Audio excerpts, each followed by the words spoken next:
Hey guys, Editor Leland here. Just wanted to give you guys a quick update on the show. This episode is about a month late, and that's because my firstborn daughter is here. So, yeah, editor duties kind of went on the back burner for a little bit while I acclimated to dad duties. But we definitely wanted to get you guys this episode as like a Thanksgiving gift, I guess you could call it. We've also got really big episode coming up here to kind of cap off the year.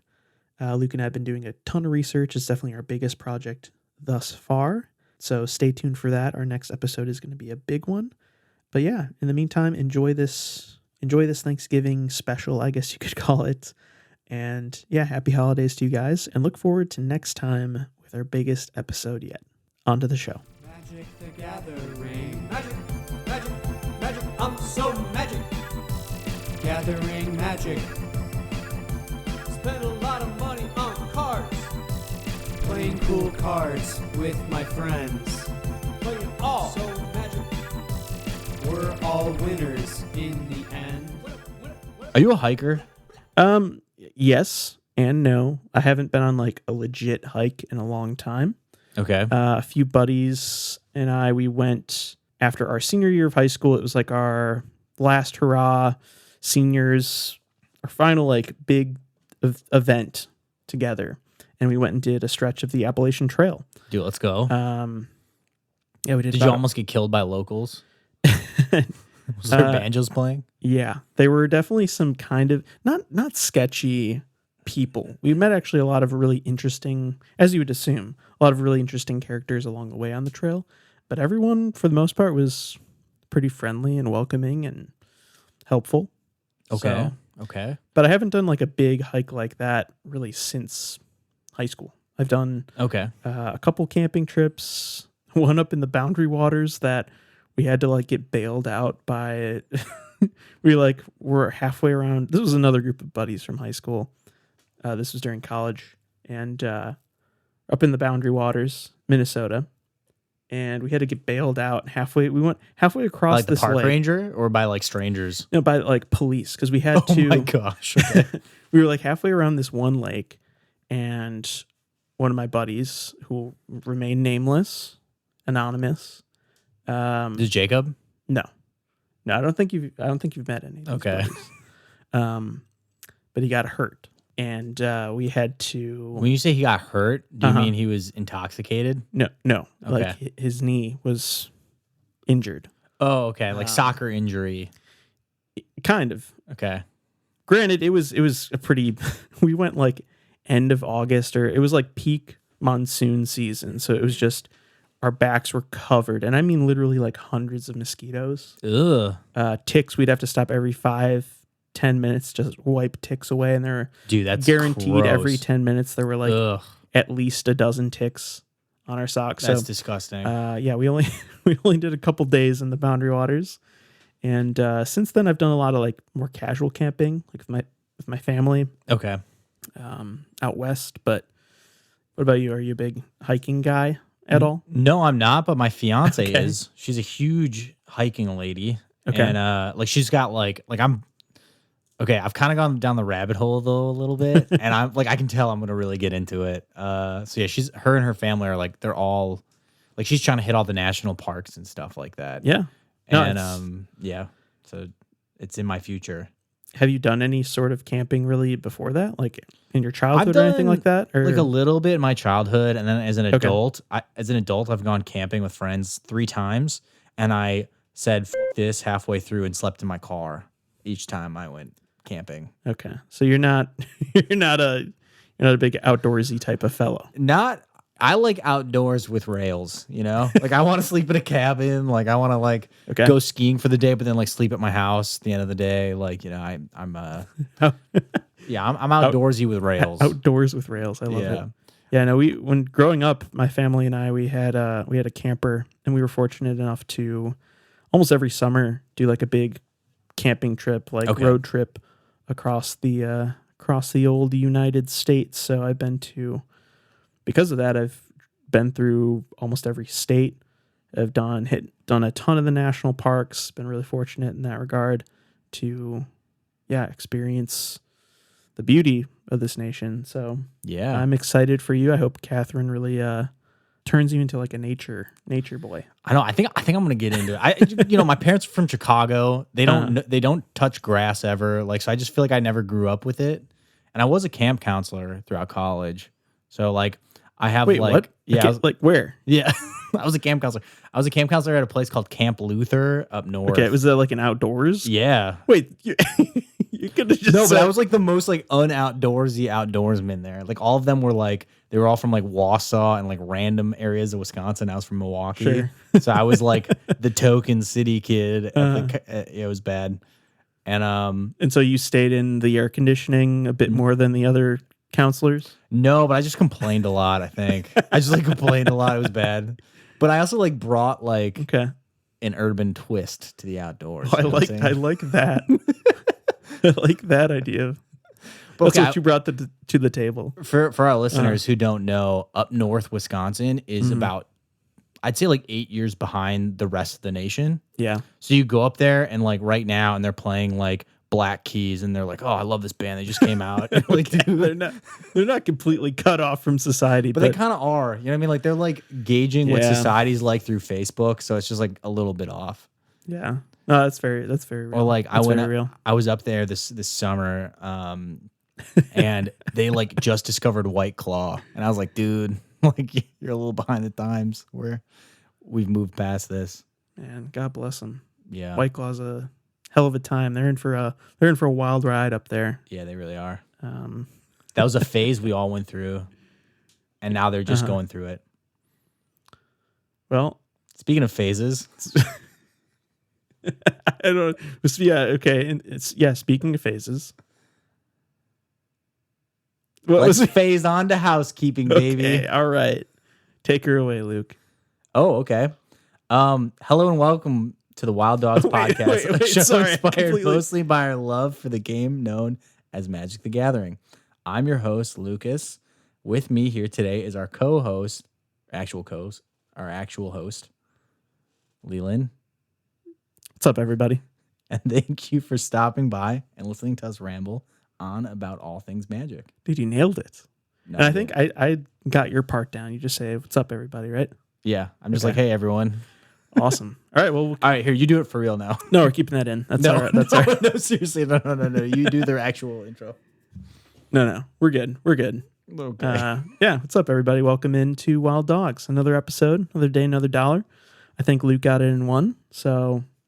No, on to updates. On to Wild Dogs updates. Luke is gonna try to convince me that Tony Stark is Boros. So the end of last episode, we talked about the Marvel Secret Lair previews, getting a little bit of a taste of the Universes Beyond Marvel stuff that we're gonna be dealing with for the next couple years here, I think. So. Yup.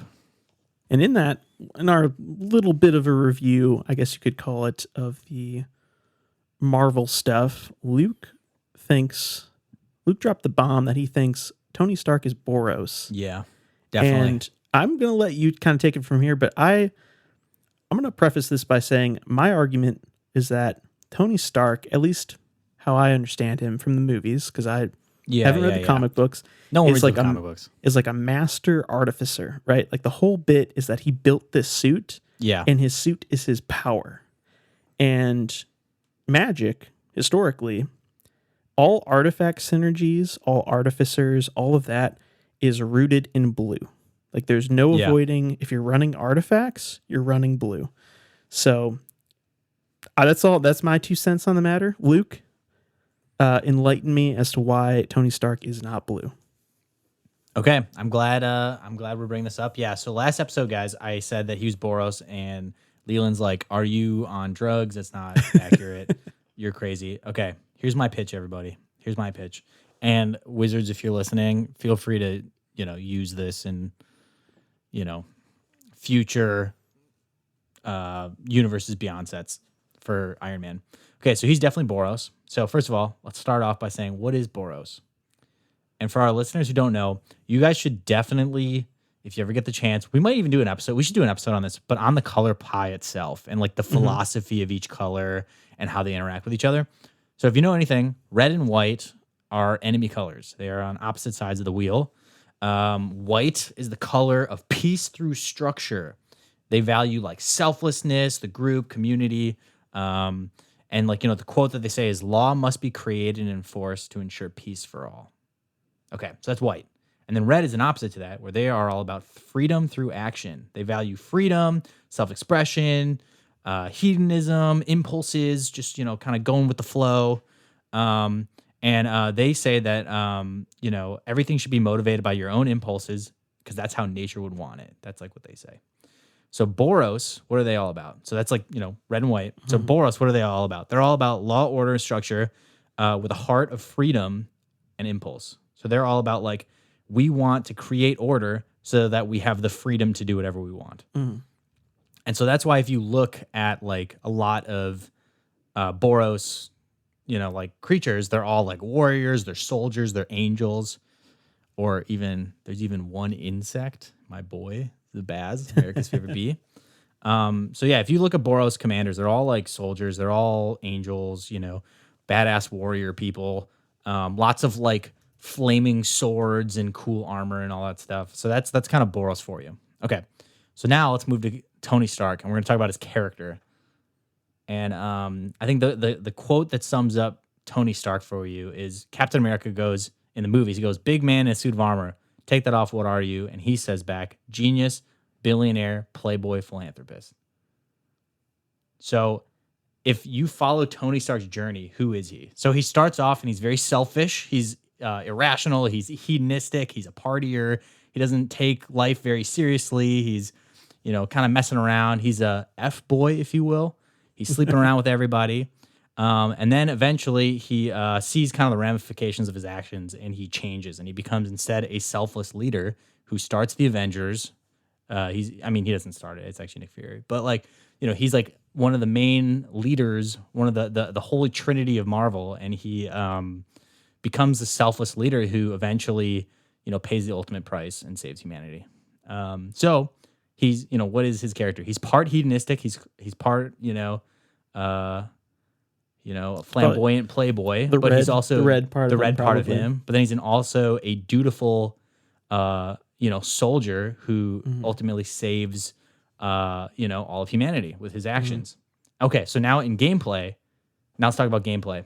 So he has the character. He's got the character of Boros, but now in gameplay, it actually makes sense too. So like Tony Stark, he's a fighter. He's known for his Iron Man suit. He's got all this tech and all these gadgets. He flies around. He shoots people with lasers. And also, if you look at Boros, it's all warriors. It's all people with flying. It's angels, stuff like that.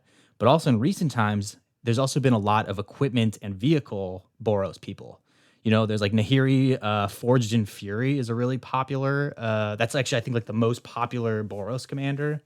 And she's all about... affinity for equipment and so she's all about equipment. Another one too is T'Pala Pilot Exemplar, who was from the I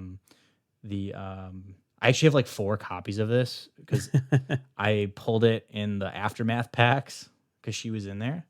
And then also another part of it too is also there's a lot of artificers now too. Like Osgur, the reconciler, is like he's like an ogre artificer, and Pla Nalar is another artificer. So these are like Boros is kind of moving into the ways of enchantments, artifacts, vehicles as well.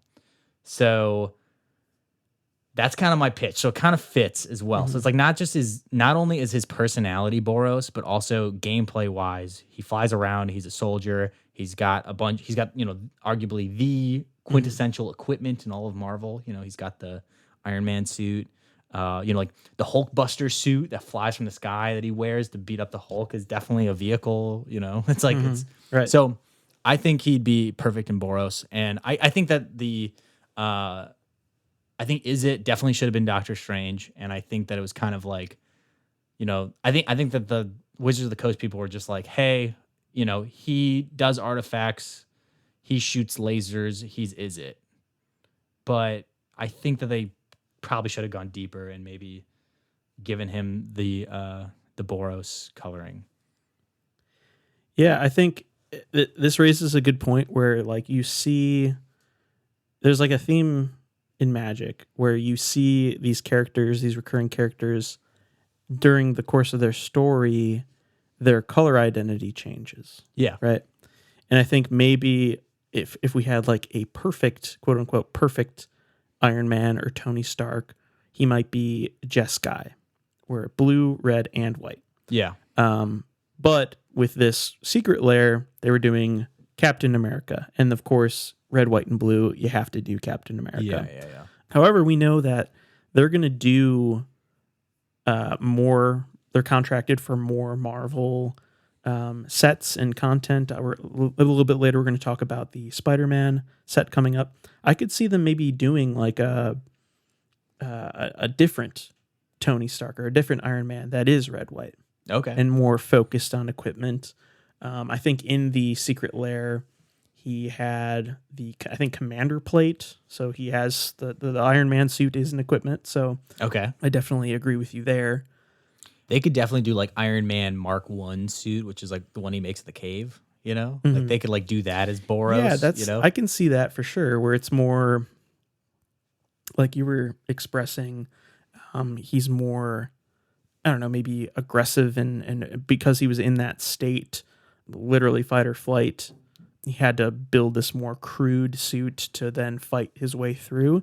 I think the fighting part of him, the more aggro nature when he's actually using the suit, using the equipment, using the vehicle of the Hulk suit or whatever, that maybe feels more Boros.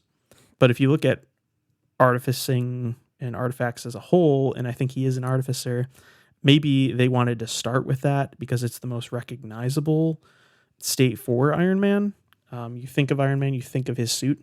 Yeah. So you have to, if you're going to, introduce Iron Man to Magic, it has to be the whole package of Iron Man as well as his suit. Yeah. And without, like Tony Stark, without being an inventor and, creative mind, like, you should actually, while we're talking about the color pie, you should pull up Is It to see maybe how this Iron Man Titan of Innovation fits with the Is It part of the color pie and kind of what that color combo represents.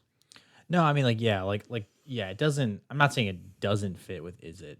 Mm-hmm. I just think that it fits better with Boros. Okay. But yeah, like Is It's all about like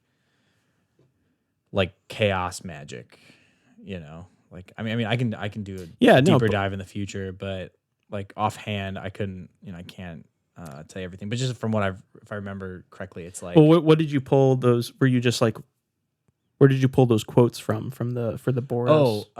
In the wiki. Okay. Well, let's pull it up.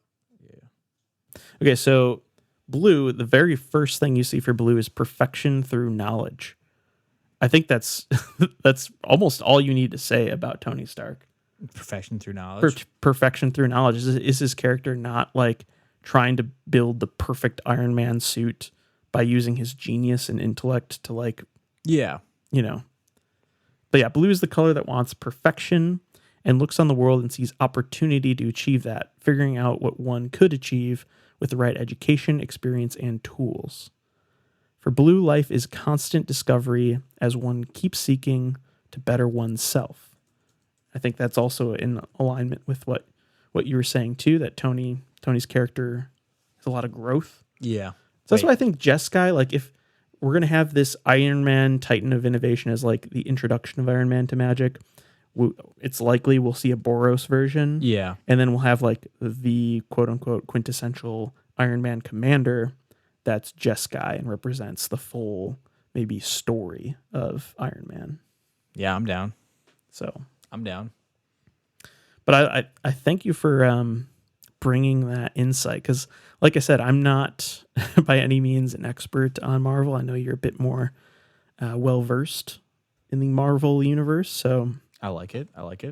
we'll definitely be tapping into your insights and knowledge as we see more and more. Yeah, we'll talk more when we get to the Spider-Man section. Yeah, But yeah. I'm actually like, yeah, we'll talk more. But yeah, no, for sure. I mean, I'm actually looking forward to seeing where this goes.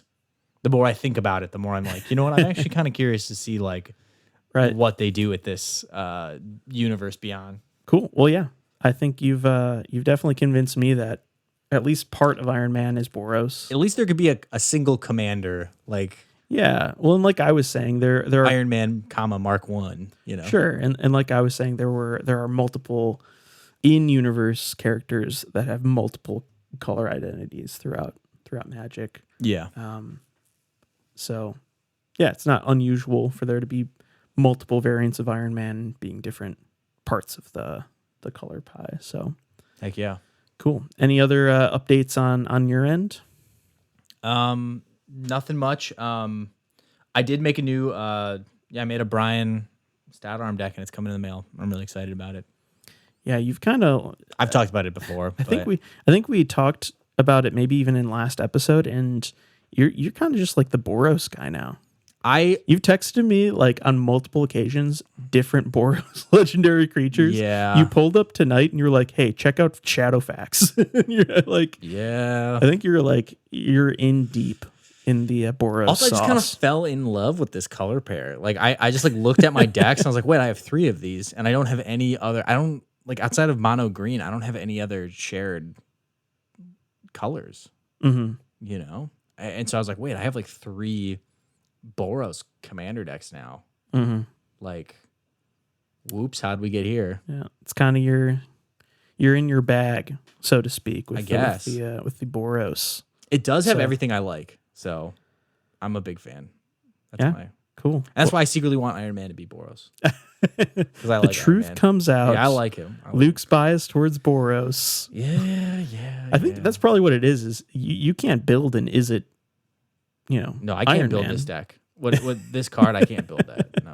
No. You need the white pip in there, and I to get do. rid of the blue one. Exactly. Agreed. But yeah, speaking of building commander decks, I've been building. We were just talking before recording that I realized I have an issue with building commander decks where I'll tell myself, okay, I just finished this deck. I don't need to build another one for for a couple months. Sure. We can chill out. We can enjoy these decks. Nope. Literally within the last 2 weeks, I've built or at least started to build 4 other commander decks. Yep. So I'm doing Bria, Riptide Rogue. That's just a pure bulk build. We're doing Magar, which we'll definitely do a full discussion about. Yeah. We need a housekeeping on Magar. Magar of the Magic Strings. It's from Unfinity, strangely enough. He's got a really interesting effect that basically reanimates your instants and sorceries as creatures, and when you deal combat damage with them, you get to copy them. Really, really interesting idea, especially in Rakdos colors. That's another thing. I've just been building red. Bria's red, Magar's red. I'm also building a Croxa, and Kuranos. The OG Croxa. Yeah. Titan of Death's Hunger, which is So basically metal. just straight up Yorm from Dark Souls 3. Yep. But I'm getting into the Duel Commander format, which I'm going to challenge Luke to build a Duel Commander deck. Wait, what is Duel Commander? Duel Commander it's a 100-card singleton, much like Commander is, and you have a commander in the command zone, except it's 1v1, 20 life. Okay. So the deck construction is completely different from Yeah. regular Commander. It's just a completely different format, feels completely different. The only similarity is 100-card singleton with a commander in the command zone. Duel Commander has its own ban list. Interesting. It's super Like, what's cool. on there that would be different? Like, what's on the ban list? That So like Soul Ring, Arcane Signet, like all fast mana is pretty much banned. Okay. There's some stuff like Entomb, Ragavan. This is stuff off the top of my head. yeah. That I was considering while building Cruxa. These are all in Commander what would have been staple cards, but because it's 1v1, stuff like Soul Ring it's already broken in Commander, but it's even more broken in 1v1 formats. Yeah. Same thing with Ragavan. Same thing with like I'm trying to think. I think Mana Vaults. Literally all fast mana is banned in Duel Commander. But yeah, had a really, really fun time putting together a list. I pulled from several different like popular, highly competitive lists of Cruxa. And yeah, our buddy Taylor was like, hey, I'm building this. I think he's building the new Sorin Planeswalker that flips. It's like a creature, flips into a Planeswalker. So he built that deck. And I just so happen to have a foil Cruxa in my collection. It's a card that I've always loved. Like it. That isn't exactly great in the command zone for EDH, but is actually exceptional in the command zone of Duel Commander, in my opinion. So I built kind of this like mid-rangey with like kind of like a sub-theme of reanimation. So yeah, it's a super, super sick deck. Really excited to, print it out, basically. I like it. It's like it's much like Legacy in the sense that you're not going to skimp. So it's $1,000 deck. So it's definitely one that's going to be proxied up. Yeah. Same thing for you, Luke. You're going to have to proxy your whatever you end up building for Duel Commander. You'll. I can't just play Zabaz. You cannot just play a regular EDH deck. You will die way too quickly. Okay. If you're teetering around playing stuff like your Signets and Would Zabaz be a bad commander for 1v1? Not necessarily. Let me look at Zabaz. He's a 1-drop? 1-drop modular. Yeah, this would be this would be pretty bad. Okay. He's bad in regular commander too, if it makes you feel better. We'll look through. Actually, you know what? He's good in our hearts though. We're gonna I'm gonna pivot this kind of intro section. Obviously, we're gonna jump right into the main topic here. Shortly, but I want to look at some of the top Duel Commanders. Granted, stuff like MTGDecks.net isn't going to show a perfect meta share. I have a feeling Duel Commander is highly influenced by local metas. So don't take, what MTG Decks has for meta share as, exact, but it is probably a pretty good idea of what's popular in Duel Commander as a whole and what commanders actually can win the game. Yeah. And I was surprised to see, Crux is actually up there. Again, it's 1%. So these meta shares they're going to be varied. There are thousands of legendary creatures. So pretty much just pick a legendary creature that you think would be a good CDH commander. Might be a good rule of thumb. Something that's castable, within the first couple turns that is going to make an active impact on your game plan. Because basically you just want to play with an 8th card in your hand, right? We're playing Canadian It's basically like Canadian Highlander. That's, it doesn't have a points list. Obviously you can't play with power, but you have an 8th card in hand that is your commander. Is kind of a short summary, a short glimpse at what the gameplay of Duel Commander is kind of like. Okay, gotcha. And you build heavily around your commander because it's something you can cast every single game reliably. So, yeah, 1v1 CDH / Canlander. Yeah, that's what it sounds like. Yeah, Gearson's on here. That's interesting. So you could build The Gunslinger? an Izzet deck. If you're looking for Boros, Flage would be nuts. Have you seen this card, Flage, Titan of Fire's Fury? Of course I have, yes. This is a card that's really kind of messed up modern from my understanding. Yeah, seems like, and It's expensive.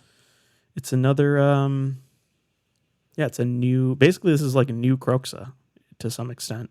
Yeah. So. Also, there's fun lore where apparently there was like a saga from, I'm going to mess this story up, but apparently there was like a saga from Probably Theros. Theros, yeah. There was a saga, and Beyond there was Death. 3 titans, and 2 of them have cards, and the third one didn't. And so this is. Oh, it was Flage. It was Flage. I wonder if it was a saga. I think it was a saga. Was the Crowan War? Maybe. It's like a pretty popular one. But there's 3 titans, and all. Maybe not. 2 of them have cards, but the third one doesn't. So that's what this was. The Binding of the Titans. Yeah. Here we go. And so he's one of those. one of the ones being bound, I suppose. Yeah. Interesting. Cool. But yeah, Duel Commander sweet. Oh, the fourth deck.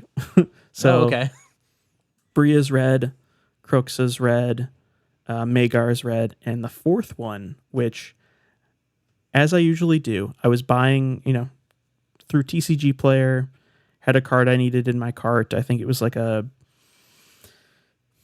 foil Molten Collapse or something super random for my for my Croxa deck, and I needed to hit that $5 minimum to get free shipping. Classic. Yeah. Classic. And I ended up building a deck that I've named Belligerent Bushido. It is Interesting. Fumiko the Low Blood, originally from, I believe, Yeah, I've never seen that before. Betrayers of Kamigawa. It was a random card in this TCG Sellers catalog, and I just threw it in my cart, and now I've built, literally in the past 24 hours, an entire Fumiko deck. That's awesome. So Fumiko is a 4-mana 3/2 legendary human samurai. She has Bushido X, where X is the number of attacking creatures, which is kind of interesting. It could be attacking me. It could be, me attacking with Fumiko and my army. Bushido, for those who aren't familiar with this ancient Kamigawan ability, but it's whenever the creature blocks or becomes blocked, it gets plus whatever the Bushido is. Usually it's Bushido 2. So Bushido 2 would be whenever this creature blocks or becomes blocked, it gets +2/+2. But Fumiko, it's the number of attacking creatures. She gets +X when she either blocks or becomes blocked. A little bit complicated, but it'll make sense when I play this deck with you guys, because I 100% am building this deck. And then just below that, the ability that really matters is creatures your opponents control attack each turn if able. So we're basically just turning a commander game into pure chaos while building an army that can protect myself. Okay. As well as I've got a bunch of stuff in here that goads all my opponent's stuff, as well as like buffs my board and basically builds. I'm building a castle with Fumiko. I'm building a big fortress, and then I'm forcing all my opponents to swing out with their creatures they don't want to be swinging out with. Interesting. So it's like a chaos group slug type deck where everyone else is going to be attacking, and then I'll be building a fort, and then I'll swing out at the end to win the game once my opponents have killed each other, basically. That's sweet. So I like it. It is an incredibly cool commander, incredibly underrated too. This would have been a great one for our underrated commander episode, because I think there's only like 200 Fumiko decks online. I love it. Let's go. Yeah, very excited for Fumiko and my other 3 red decks that I've built. But yeah, I've got a new segment. Oh, you do? Okay. I do have a new segment. Let's hear it. This is my Food for Thoughtcast corner. Okay. I'm here for Working on the name. Obviously, Food for Thought. Thoughtcast being Okay. Listeners, if you have a better name, let us know in the comments. Yeah, I doubt it though. I doubt it, though, because, yeah, this is pretty good. Because, not only is it food for thought, but Thoughtcast has affinity for artifacts, and food tokens happen to be artifacts. Okay. So it's like they're the layers. But yeah, please let me know, though, if you have a better name for this section. But right for now, it's Food for Thoughtcast. And essentially, I'll be asking a question at the end of each episode. In the past, we've done these like listener polls, just through Spotify or whatever. I think I'm going to replace that with just a question to ask at the end of each episode for us to think about and our listeners to consider, and then we'll answer it at the beginning of the next episode. Oh, I like that. Okay. So that's what we're going to do instead of these poll questions. Basically, is this Food for Thoughtcast questions. I like it. Okay. So this week, obviously last week we didn't have a final question at the end of that episode. So we're doing a makeshift one just for this week. All right, let's hear it. Which is, can you rank the MTG color pie in order from favorite to least favorite? Yes. All right. Send it. Let's hear it, Luke. What are your favorite, going from favorite down to least favorite? Number 1, green, Obviously, obviously. Number 2, white. that's surprising. That's very surprising. Yeah, I know. I famously said I don't get white. And I don't understand I think it. you're right. Yeah, it's like literally episode 1 Like or 2. episode You're 1 like, or 2. I hate white. I'm like, I hate white. I don't get it. Okay. I kind of get it now. All right. White is, yeah, I like white. I'm okay with it. I like All right. white. I can respect it. All right, number 3, probably gonna have to go with red. Yep. Boros. Boros. Mono green into Boros. Perfect. 4, gonna have to go with blue. Black last. Okay. And then honorable mention, colorless. Honorable mention. Isn't a color, but sometimes is treated like a color. Yeah. All right, All right, what's yours? I like it. I'm a little bit surprised that the blue and black were flipped, but I guess we just had a conversation recently about how, I just struggle with black. yeah, black don't is get kind it. of tricky. It's tricky to like really dial in, especially with Commander. Picking a mono black Commander is really I just don't think it works with my Great. personality and like play style either. sure.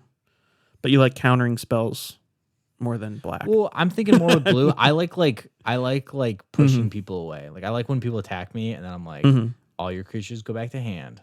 Like I like that kind of stuff. Wow. Deviant. I know. Absolute deviant. All right, what about you?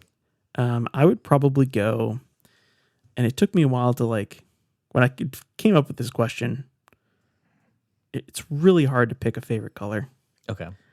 for me at least. You obviously, you're the mono green king, so Yeah, you yeah. had that one locked and loaded. I was You know, like, this is a trick question.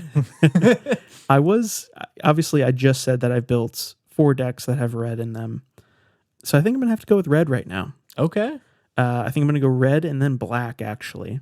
Okay. Rakdos. Rakdos has been of mind, but I also Been on the brain. It's been on the brain, but I do just enjoy black cards, not just in the sense of like building a mono black commander deck, but looking at, my legacy deck. I play Reanimator is one of my legacy decks. I also play lands, which is kind of the opposite of black. It's Selesnya, but Reanimator, black to its core. I play Mogwarts, the goblin combo deck in Pauper, which is Yeah. black heavy. I think I've realized that I just like black combo. There's a lot of really potent, obviously tutors and combo pieces in black. So I think red and then black being number 2 for that reason. I think 3, it's tricky. I think I'm gonna have to go blue for 3. Okay. Kind of to your point of like, there's a lot of, it isn't just about countering stuff. It isn't just about drawing cards, but even just the title of this segment, Thoughtcast, Affinity, is a really cool mechanic. Again, a lot of combo pieces, potent tutor spells. I think Grixis, my top 3 colors, are the most powerful for most competitive formats because of their wide range and strong tutors, strong combo pieces and effects. Okay. Obviously, the strongest removal being in mostly those 3 colors, followed by white, which is going to be number 4. Okay. Love myself a Swords to Plowshares, Path to Exile, yeah. but I'm also a huge fan of Flicker. My Preston the Vanisher deck, my mono white deck, probably being my favorite monocolor commander deck I have. Yep. It's the most. It's deviant. It's my pride and joy. I think I've spent the most time curating that list than compared to any other deck. Leaving green at number 5. Dang. So we're kind of opposites in that regard, but it's not because I dislike green. It's just because it's the one You hate it. It's because if I had to cast a spell of any color, green is probably going to be The least? the least. No way. Okay. But that being said, I do love my mono green Titania deck, lands combo again for legacy. All the land spells are kind of set in green. So Yeah. for that reason, huge fan, the old Zurin Orb. So Nice. yeah, I like green for lands as well as, can't go wrong with a big old stompy creature from time to time. Yeah, yeah. I think that's probably my order, right? Is red, black, blue, white, green. Wow. Okay. Cool. I can totally see that in all the decks you make. Yeah. But yeah, it definitely, I can see this changing day to day for sure. Oh yeah, definitely. But yeah, so that's the answer to this week's Food for Thoughtcast Corner. At the end of this episode, we will be, sending our question out for next episode. So stay tuned for that. And I love that. yeah, it'll keep our listeners thinking and then something for us to think about for our next episode. Oh, I love it. Let's go. Cool. So yeah, now into the main topic of today's episode. Yes. It's a big one, everybody. It's a big one. MagicCon Vegas happened. Yes, it did. And Luke and I weren't there. We've been to MagicCon before. We went to MagicCon Chicago this year, which is crazy to think about. I wanted to say last year. No, it was literally this year. Like January, right? It was in February because it was okay. my your birthday weekend. Yeah. And actually, MagicCon Chicago is happening again, basically the same weekend. And we will be there. And we will absolutely be there. So definitely come say hey. We're going to be hanging out. It's going to be a good time. It'll be a good time. It'll be a great time. But yeah, MagicCons are amazing. And this past weekend was MagicCon Las Vegas. And we got some kind of hard news at MagicCon Vegas. The final MagicCon of each year, we typically see the kind of release schedule. Is it always in Vegas too, the last one? I don't know. I feel like it has been the last couple of years. Because I remember last year's it was in Vegas too. Yeah. So maybe that's their tradition. I'll have to. I know it's kind of close to their office. You know what I mean? It's like the party area near California. Right. So yeah, I guess it makes sense for it to be in Vegas each year. But yeah, and at each final MagicCon, they release the lineup for products for the next year. And let's just jump into the Foundation of Magic's Next Era presentation, which was kind of the main focal point of all of the presentations, of all of the news and info that we got from the MagicCon was within this presentation. This was definitely the showcase news piece to talk about. Exactly. And, obviously Foundations, the set itself coming out next month, we might talk a little bit about previews, and I'm just going to be upfront right here and be like, the set looks amazing. Yes.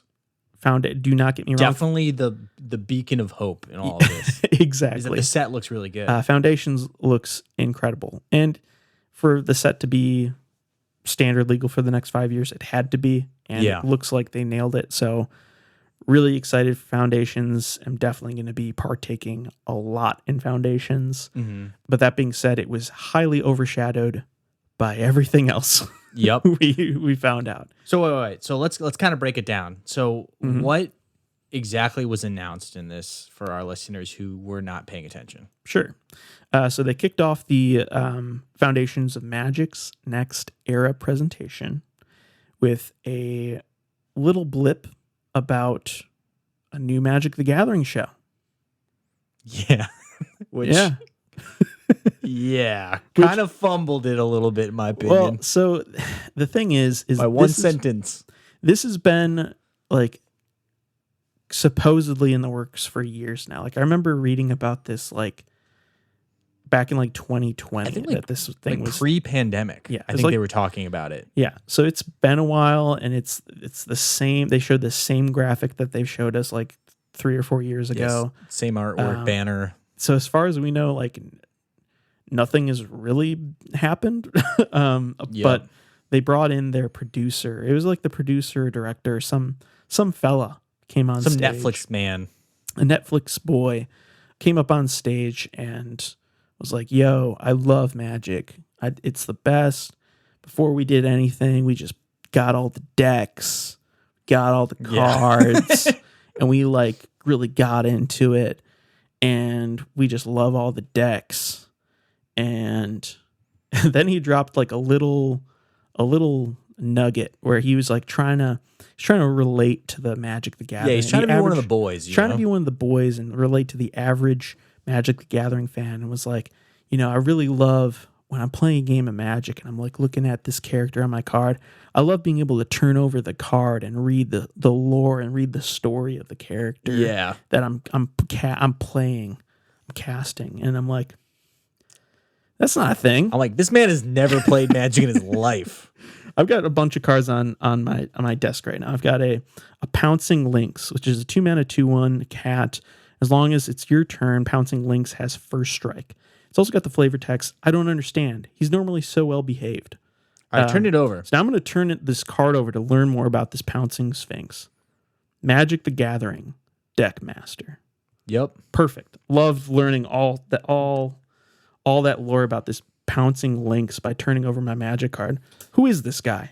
Yeah, this man has never played a game of Magic in his life. He's never even, honestly, guys, he's never even held a Magic card if he didn't.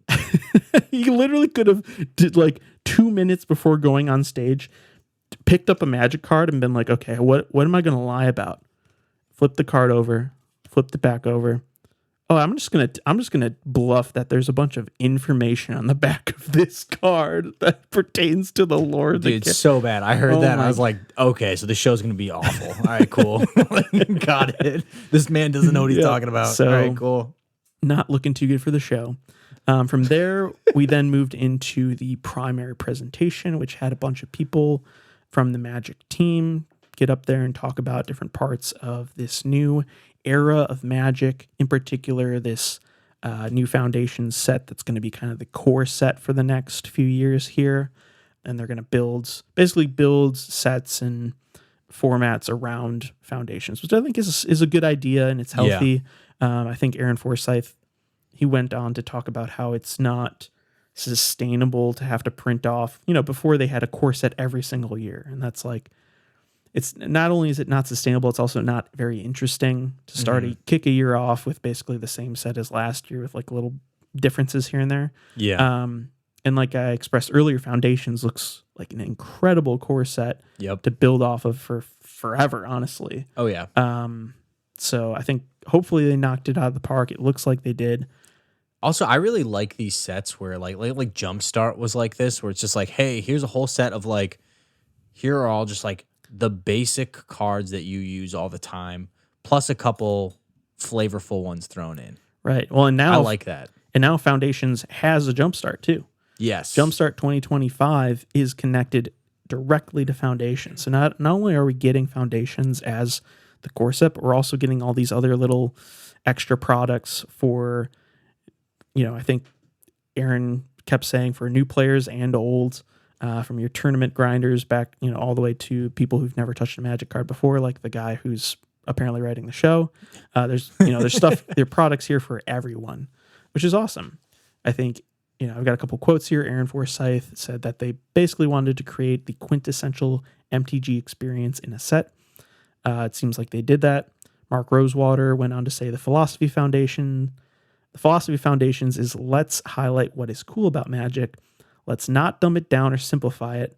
Let's on every level, including mechanics and creative, show off the awesomeness of Magic. I'm so here for it. Very here for it. They also I love it. They showed Solemn Simulacrum. Classic Magic card is now back in standard. Everyone loves that. Yeah. Yeah, we love that. Honestly, all this stuff is so positive. It's like, where could we go from here? Like, it's only going to go up from here, right? Yeah, and it did. It kept going up from there. Rotation is now at the start of the year instead of based on the, it used to be based around the blocks. So it'd kind of be in like at the end of fall or whatever the last block would come out. It would then rotate. Now it's just boom. January 1st, sets rotate out, new stuff rotates in. Easy enough. Makes everybody's life easier. Makes things easier. You don't have to overthink it. Cool with this. They also announced, which was really funny, MSRP is back for products. Yeah. And the crowd went literally wild. Which is like, part of me is like excited about that, but then also part of me is like, guys, we're like serfs, like excited that the master gave us bread back. You know what I mean? It's like, guys, this used to be a thing. Like we used to be able to see how much stuff cost. Yeah. You know what I mean? It's so true. It's so true. And I don't, please, sir, can I have some more? Like that's what this is. I think it largely doesn't impact a lot. Hopefully, we see maybe play boosters go down a little bit, but that's not going to happen. No. If anything, we're going to see they're going to be like MSRP's back. Play boosters are now $8.99 across the board. Collector boosters are $33.99 across the board. Oh my gosh.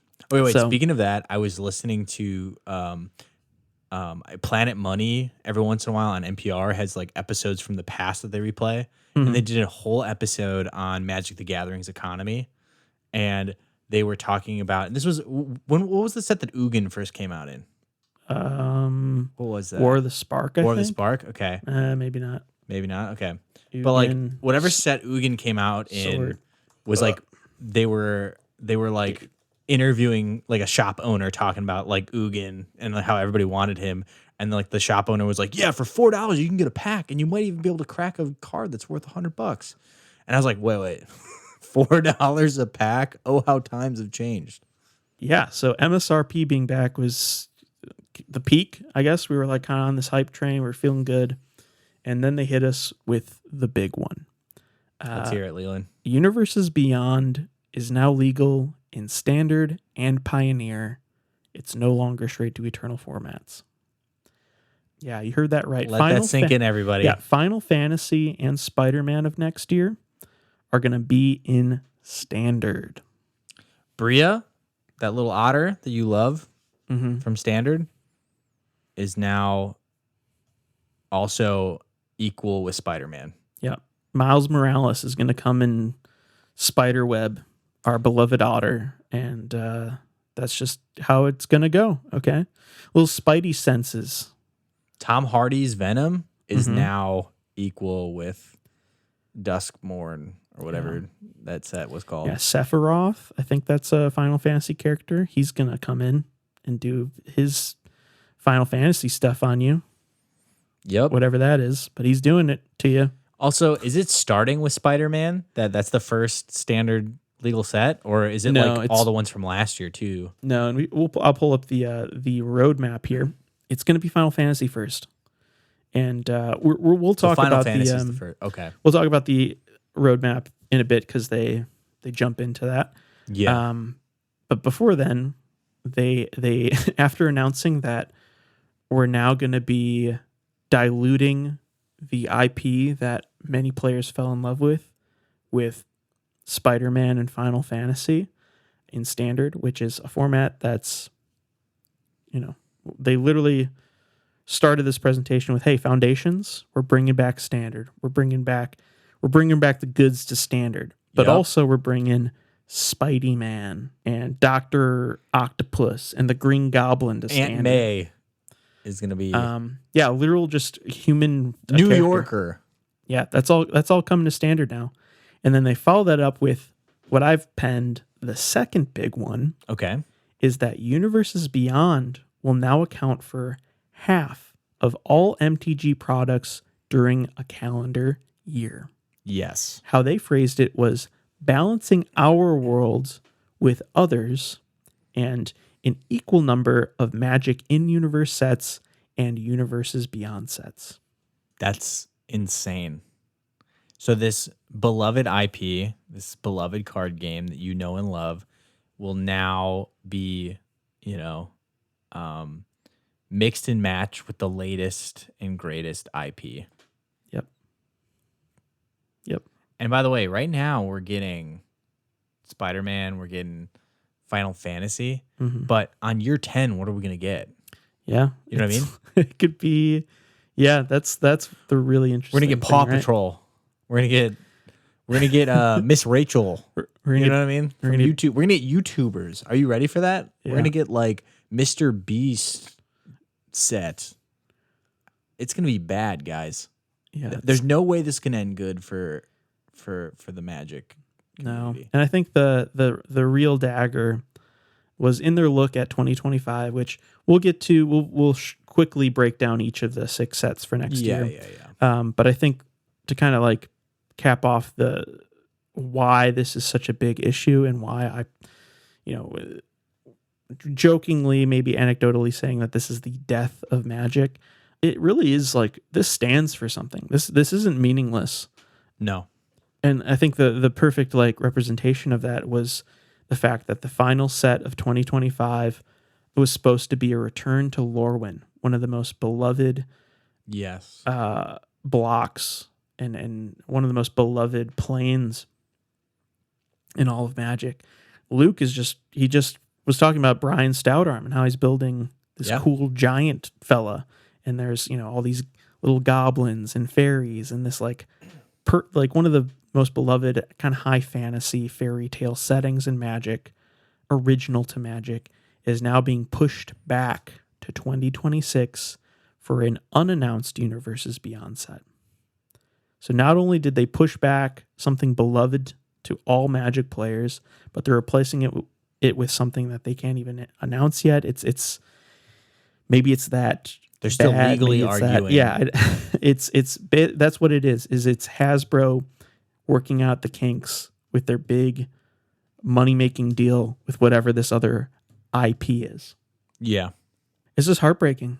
The one like saving grace to this whole thing is, and it's really just my way of rationalizing this huge loss, is, you know, a lot of people have been talking about, and it definitely expressed multiple times on this show, is this inundation and like constant stream of product and feeling burnout and feeling like you can't keep up, right?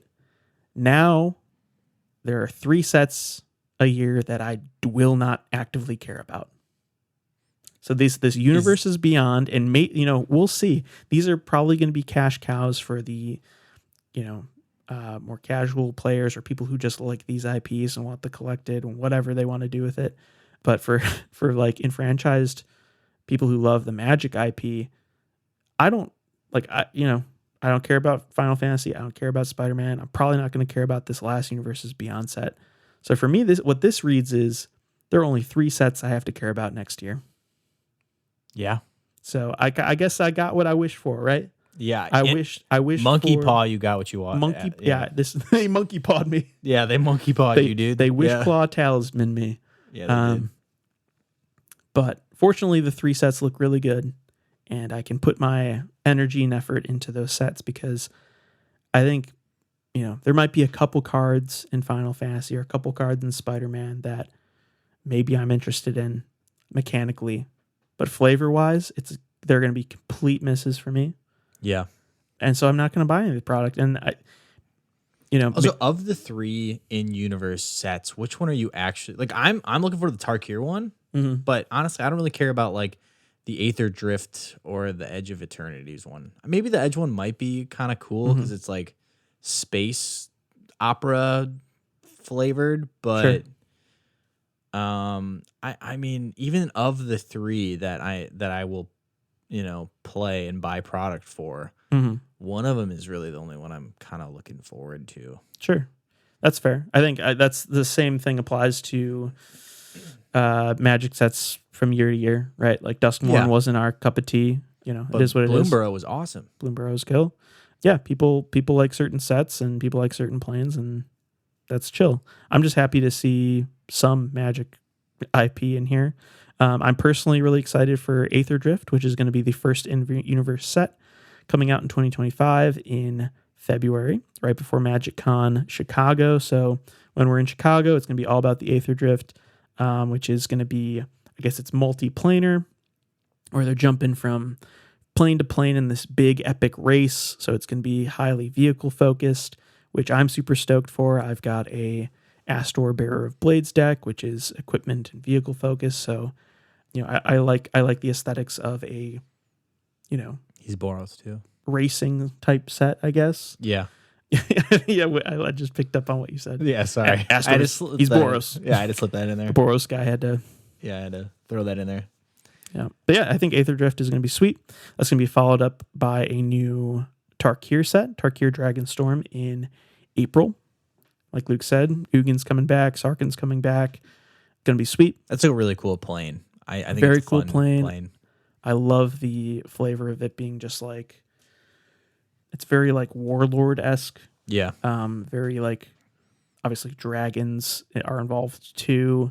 Yeah, it looks like a really solid, like Mongols versus dragons. Yeah. Which I'm here for. Exactly. Then that's going to be followed up with Final Fantasy in June.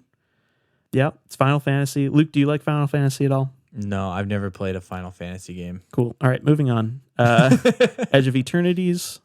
That's going to be hitting shelves in August of 2025. That's the kind of space-oriented set. Yeah, that was cool, that artwork. I'm very excited for this. I'm a big sci-fi fan, especially lately. I've been playing a ton of Remnant. I've been playing a ton of, actually just got back into Deep Rock Galactic. Oh, I love it. Yeah, big fan of the space Also, that's adventure. Urza, right? No, That's not is Urza? no. That's Tezzeret. Tezzeret. Okay. Tezzeret, and they took out Tezzeret's dreads. So Tezzeret and no dreads in outer space. I'm here for gonna it. be lit. It looks really cool. Yeah, and then following Edge of Eternities, which is like Luke said, this kind of big space epic, which is gonna be sweet. Is gonna be Spider-Man at the end, probably right before holiday season, so it can They can maximize on that dollar. make a ton of money off of it. I would guess probably October, just based on the spacing of 2, 4, 6, 8, 10, and then have something cap off the year probably in like November, early December. So Spider-Man right before holidays, make a ton of money, and then have something probably also right before the holidays. Who knows? It being the unannounced Universes Beyond set. So yeah, I don't know. We're going to start the year strong with, I think we've got Innistrad Remastered was another part of their announcements. Pioneers coming to Arena. Those are kind of like the two final afterthought. Yeah, they had to end it with some good stuff. They were like, yeah, after, Now that we just dropped that bomb, here's here are some a couple other cool stuff. things. Hopefully you forget all that other things we just said. And then at the very end, they capped it off with the third bomb. They dropped a third bomb. Secret Lair sneak peeks. Yeah. And the guy, I forget his name was like also Mark or something. It wasn't Mark Rosewater. It was like other Mark is what they were calling him. He was like, yeah, so we can't really show off anything. He was like, making a joke of it. And he was like, oh, but there is one, IP that is going to just make so much sense and just going to be so awesome in Magic. And then they show that image, the image of SpongeBob SquarePants Secret Lair on screen. It hurts. It's the most absurd thing. And this is coming from someone who, like, I grew up watching SpongeBob. Like, I like SpongeBob. No, I like SpongeBob too, but I'm not a hater of SpongeBob, but no. He does not belong in Magic the Gathering. And that's like, it's inarguable. It's a funny little thing for sure, but these are like, depending on the reprints of these cards, and maybe they're unique cards. Maybe we'll have like a Mr. Krabs Commander or something, and I'll build a Mr. Krabs Storm and bring that to Legacy Night and piss everyone off. But like, that's the reality of it, right? Is like, they're almost certainly going to print at least 1 to 2 staples for Eternal formats into the Secret Lair, and then people are going to buy and play with these. Like, it's going to be an Arcane Signet, and it's going to be SpongeBob spatula or something stupid like that, or like, they're gonna bring they're gonna unban Mana Crypt. Okay. And it's gonna be like SpongeBob's house. It's gonna be the pineapple. God. Mana Crypt is legal in Commander again. Also, here's SpongeBob's house, Mana Crypt. We're gonna have to see SpongeBob's house. Here's the problem with this. So, on a joking note, like, I already have trouble justifying this hobby to adults, and now that's you mean your fiance? Yeah, my fiance, exactly. So this is gonna be a hard sell now that SpongeBob's in here.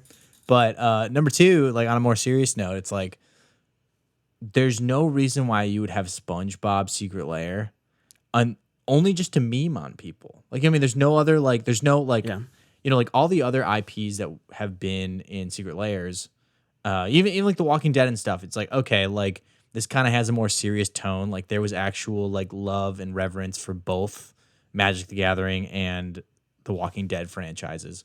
But, like, putting SpongeBob in there, there's no other reason why to have that in there besides if you're just trying to, like, joke or be a joke, Right.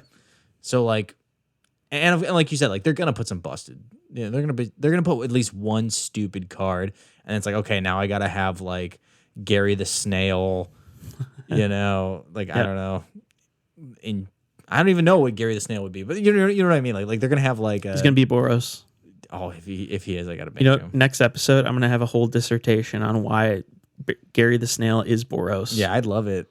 It's because his character, his story arc was, he just connects with freedom, and he's like a warrior, and he likes to fly through the air with his Iron Man suit. He's actually an angel.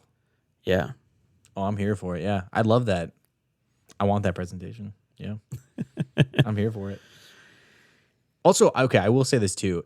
If we get more SpongeBob style secret layers and universes beyond sets and stuff like that, like if this just becomes like, what Nickelodeon IPs can we turn into Magic the Gathering sets? Like they'll eventually do like an Avatar, the last Airbender set, which would be kind of fun. But like if they like take other like if we get like a full Fortnite set, if we get stuff like that, I'm probably gonna lose interest in playing this game. Yeah, and I saw a lot of people take to Twitter to overreact and be like, Vegas has made me realize it confirmed that I'm falling out of love with Magic and I need to reassess and all this nonsense. It's like I just expressed on in the last half hour my disdain for what they're gonna do with Magic the Gathering. But just be real. Like you don't have to I don't know. It's frustrating to see. Like obviously taking to Twitter after anything like this, you're going to be confronted with just the worst possible takes to humankind. The internet's awful. I agree with you, Luke, that yes, if they drop a Fortnite full set, that would be frustrating. I don't think I think we still need a little bit of faith in Mark Rosewater and Aaron Forsyth and Gavin Verhey and all these. Again, it goes back to our conversation about like the rules committee changing and the bans and all this stuff. Like the world feels like it's on fire right now, but there are still people at Wizards who care about this game and aren't going to see that this turns into a complete cash cow. I mean, obviously having Final Fantasy and Spider-Man hit standard is a pretty big dig. And it's something we're going to need to figure out as a community and navigate through, but it isn't the death of Magic the Gathering. We're not gonna, and maybe I'll eat my words here, we're not gonna see a Fortnite set. We're not gonna see stuff go completely off the walls. I think they're gonna maintain integrity, and maybe they're gonna go back, and maybe it isn't gonna be 3 in universe and 3 universes beyond. Maybe it'll be 4 in universe and 2 universes beyond in 2026. Who knows? We're just gonna have to, much like the Commander bans and the change of the rules committee, stepping down and all that stuff. We're just gonna have to see how it goes. And at the end of the day, this game still is here. We've got 30 years or whatever of cards that we already can play with and engage with. Like, if we don't like Standard and Pioneer for the next few years, well, like, we haven't really the last few years anyways, apparently. Like, yeah, we have to put our money where our mouth is, and they're trying to reinvigorate Standard. They're trying to reinvigorate Pioneer, and maybe part of that game plan is, hey, let's make these sets from these quick cash grabs be viable in those formats to like make people interested in them again. I don't know. I'm playing devil's advocate here, obviously a little bit, but I'm just trying to also bring people back down to earth. This yes, this feels really, really bad. I absolutely agree with that. It feels awful, but it is not the end of this game. There's so many other ways. Oh yeah, of engaging with this game. I'm not saying this is the end. I'm not saying that as in like this is the end of Magic, but this might be the end of Magic for me personally. In that my time is already pretty limited these days. As I'm 30 years old. I'm old. Like, as I get older and life progresses. And so every once in a while, I get a couple seconds to look around and be like, all right, what am I going to do this weekend? What am I going to have fun with? And then I look online, see what sets out there, and I go, oh, wow, we have a SpongeBob set out. Okay, I guess I'll read a book instead of go buy Magic product. I mean, part of the fun of Magic is looking forward to what's coming out next. Yeah, no, for sure. And so if it becomes like, oh, wow, we're getting, a Donkey Kong set, we're getting a Mario set coming out. It's like, all right, Sure. Well, I don't really have anything to look forward to in the next couple months. Yeah. No, and I So yeah, like the game's not going away. We'll still play at our kitchen table. We'll still have fun. We'll still drink beers and have fun with the game. But part of the fun for me is looking forward to what's coming out next and like the storyline that's interwoven between sets. And part of that fun is kind of going away with, the direction that Magic is going in. And I know as you're like, oh, it's standard. We never play standard anyways. But standard is kind of what sets the tone for everything else. And standard's supposed to be their premium format. right. Well, and it's So I mean, I play a ton of standard on Arena. It's gonna cause me to almost disengage entirely with it. yeah, Like exactly. If like I said, if a little Sephiroth Final Fantasy guy is giving me the business, I'm not gonna or like it's kind of like the there's like the Ley Line of Resonance just got banned in Arena because it's just way too strong. Okay. I'm envisioning a future where there's going to be some broken Spider-Man card or some broken Final Fantasy card that's just unavoidable. And if you play, like, for example, like, let's say, like, I really like Golgari mid-range. I'm having fun with this deck. It's fine. Things are going to change tremendously once Foundation hits, and, like, the entire meta is going to completely flip. But let's just pretend that tomorrow a Green Goblin card comes in, and it's, like, 1 in a green for, like, a 3/3, something or other. And it's like, well, it's just a better version of, like, Vraska, let's say. It's like Vraska with Flash. And it's like, well, I kind of have to play the Green Goblin now in the deck that I like. That's going to completely cause me to just, like, I want to be casting the Green Goblin. Like, don't get me wrong. Like, that's funny. And, like, if it's just Willem Dafoe's face on the card, I will love that. And I will play that. But speaking of, like, this conversation really quick, another dynamic to this is I would look right now, but I bet that there isn't any Universes Beyond cards that are banned in any formats. And the reason why is because I think it's probably going to be a legal nightmare to make a card unplayable for an IP that you are licensing. Do you know what I mean? Like how they haven't banned the One Ring, and everybody's like, there's so many articles about why they should, and they never will. And I bet the reason why is because they literally can't. And the reason why I say that is just from, like, without, again, this is when other IPs get involved with your IP, there's a lot of legal nightmares you have to jump. So for instance, like, well, okay, I'll tell you offline. what do you mean? You should just, I'll tell you offline.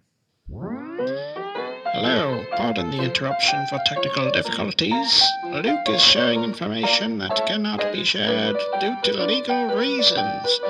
Anyways, back to the show. Okay, I'll just cut this whole section. Yeah, just cut that section. But yeah, I think that there might be also legal nightmares to banning Universes Beyond cards that we, as lawyers, we're not lawyers, so we as lawyers, but we are not lawyers, no. But I mean, sure. I bet there's also probably some goofiness around, like, like if we want these cards to be powerful so people play them and buy Magic, buy the Marvel cards, right? But also we can't ban them so they can't be too powerful. I think there's gonna be games like that. That'll be interesting. I think it's more so for the. It's probably just like they need to meet certain metrics for sales with Final Fantasy. I doubt Final Fantasy cares about the, like, logistics of the game itself. You know what I mean? Like, let's say, for example, Sephiroth is, like, broken and needs to be, like, insta bans. I don't think that's gonna fully impact. I mean, it'll affect sales maybe, like, marginally.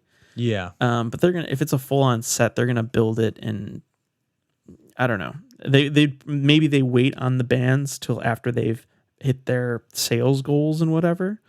But I don't see bans necessarily being a legal issue. I don't know. Again, I don't know all the logistics of that, but I don't think I mean, maybe that played into Lord of the Rings a little bit with the One Ring, but yeah, I don't know. It'll be interesting, I guess. Maybe we'll just have to wait and see if the Green Goblin's he's too powerful and they just need to ban him or something. I don't know. We'll see. So, we'll see. but yeah, so I think that's kind of maybe a good place to put an end to this conversation. Just put like a little cap on it.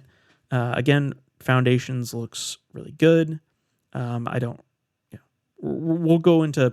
Yeah, the set itself looks really good. We'll do a whole other episode on Foundations. I think we actually want to test a kind of set review type series. So we'll talk about some of these previews. We'll talk about once we get the full spoiler on the set. We'll talk about these cards. I think we obviously wanted to sit down here today and just discuss all the issues presented from MagicCon Vegas. So we'll get into Foundations. It looks great, but yeah, there's couple bombs with it. Things are changing, and I think my point is we're just going to need to change with them, and maybe that'll be some people need to step away from Magic, but we're just gonna have to see how this next year goes, and we'll catch the vibe. Maybe we'll stop playing, but I don't think that's no. We're not gonna stop playing. No. But we'll play. We don't know what the future holds, but we'll play it by ear, as they say. We're playing it by ear. We shall see. We shall see. But yeah, let's cap this episode off with our classic Scryfall random spirit creature of the week with one free mulligan. I don't know if we need a theme this week. Maybe, I don't know.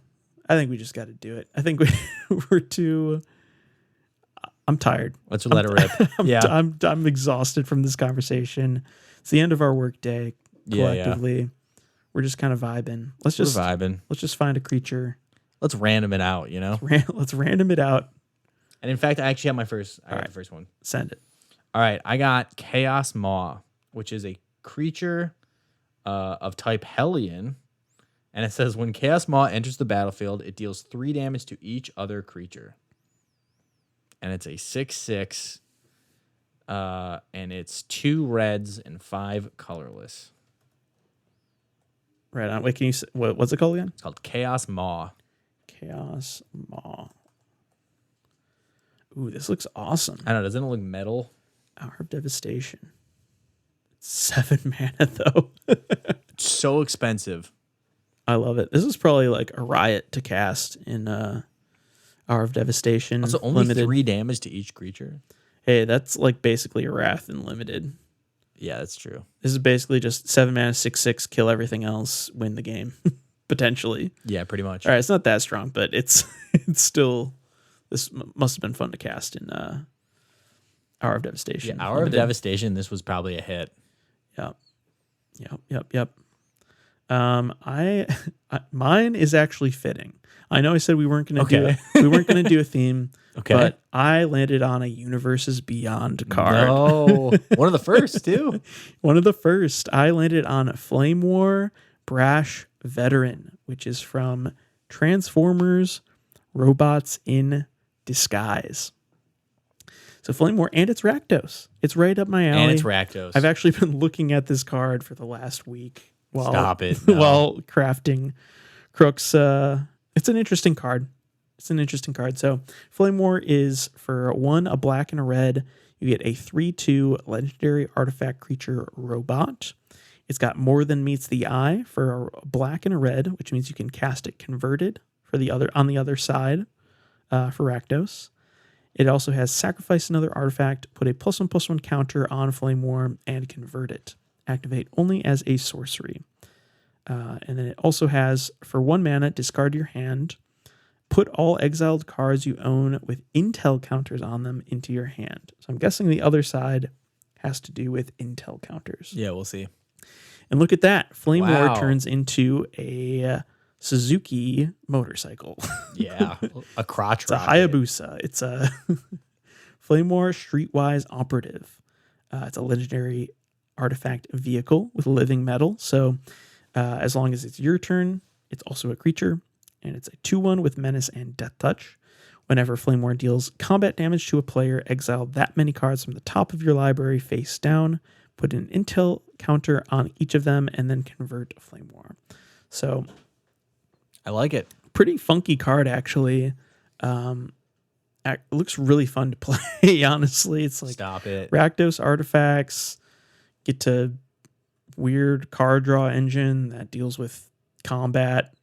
You get to turn your dude into a motorcycle. It looks like there's a Nissan Fairlady Z in the background for some reason. Let's go.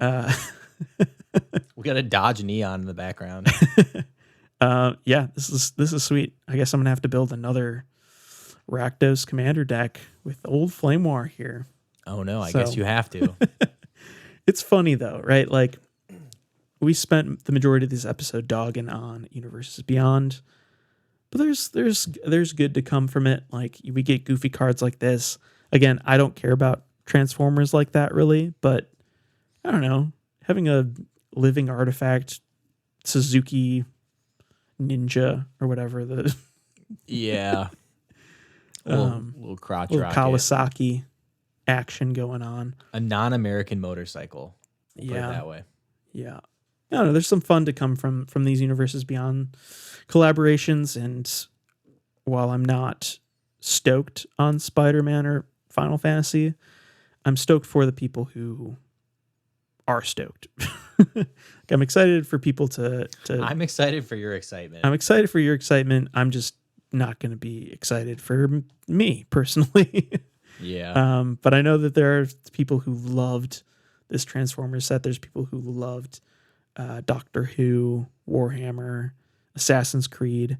You know, we've got a whole other episode on our extended thoughts about Universes Beyond that you can go check out as well. But in general, I think Universes Beyond was a good thing for Magic, and now it's become like a leech. It's become insidious. It's become A this parasite? plague, this parasite to the Magic IP. And I hope I hope Wizards figures that out in the next year. That's going to do it. That's Yep. going to do it for today's episode. This episode's Food for Thought cast question Let's hear it. is, what is your favorite 1, 2 for 3? Meaning 1, 2 for 3. Okay. a creature that's power and toughness is 1 and 2 and costs 3 mana, That is so specific. right? I just thought 1, 2, 3. So what's your favorite 1, 2 for 3? Be sure to listen to our next episode to hear our answers. And yeah, we'd love for you to tweet at us, email us, message us. What is your favorite 1, 2 for 3? We definitely want to know. Thanks to our sponsors. We currently have none. If you'd like to sponsor the show, please reach out to us via email at wilddogspodcast@gmail.com. Feel free to connect with us through Twitter or Instagram at wilddogspod, and over on Discord, which you were invited to in the episode description. Finally, as always, thanks to Johnny Bartlett for creating the intro and outro music. Until next time, Wild Dogs out. Thanks, everyone. Magic the Gathering.